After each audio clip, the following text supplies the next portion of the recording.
एकदम टैक्सी बाजिला एकदम पूरा आमर सब टीवी फिवी सब जो जा थिला काच फाच सब सब भागी गला। बाण गोदाम रे विस्फोरण 5 जन गुरुतर कटक बड़ मेडिकल को स्थानांतरित। एभली एक दुखद घटना घटी भद्रक पुराणा बजार थाना अधीनस्थ हलदीडीह बाईपास निकटरे। एक बेआईन बाण कारखाना ठारे बड़ धरणर विस्फोरण घटी हुतु हुतु होई गोदाम जळुथला।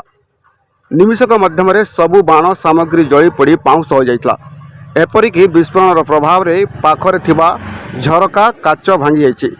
स्थानीय लोक माने आंबुलांस डाकी आहत मानक तुरंत भद्रक जिला हॉस्पिटल को चिकित्सा पई आनिथिला बेले सेमानक अवस्था उद्वेगजनक थिबारु सेमानकु कटक बड़ डाक्तरखाना को स्थानांतरित करा जाइछि।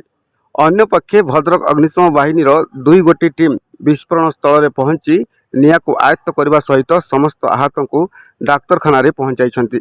तेबे एही विस्फोरण किपरि घटिला एवं एही बेआईन बाण कारखाना रे मालिक किए ताहार तदंत पुलिस करिबो बोली अतिरिक्त एसपी सूचना दैछन्ति। तेबे पूर्वरु एही बाण गोदाम रे अग्निकांड घटिथिला बोली स्थानीय लोक माने अभियोग करछन्ति।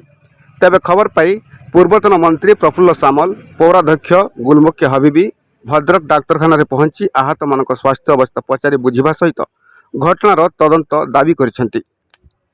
आनिकी करूथिले जहा एबे जणा पड़िला से माने 5 जण अछंती 10 वर्षर गोटे छोट पिला भी अछि। समस्त को एबे कटक रेफर करा हेछि। बहुत अवस्था तांकर गुरुतर अछि एवं एटा या पूर्वरो भी हेतिला बारंबार एमिति इंसिडेंट होछि। तो एथर मु भाबुछि प्रशासन या ऊपर कड़ा एक्शन नबा दरकार अछि। से माने प्रॉपर इंक्वायरी करंतु एवं एभडी दुर्घटना बारंबार न हो ता प्रति मध्ये ध्यान देबाक अछि। एवं लोक माने जो बडी भाबरे आजि माने बर्न हेइछन्ती बहुत दुखदायक घटना। समस्ते देखिकी तांको परिवार लोक भी एठी अछन्ती से माने भी कांदुछन्ती निश्चित भाबरे माने एटा माने आमे भी देखि पारुनु।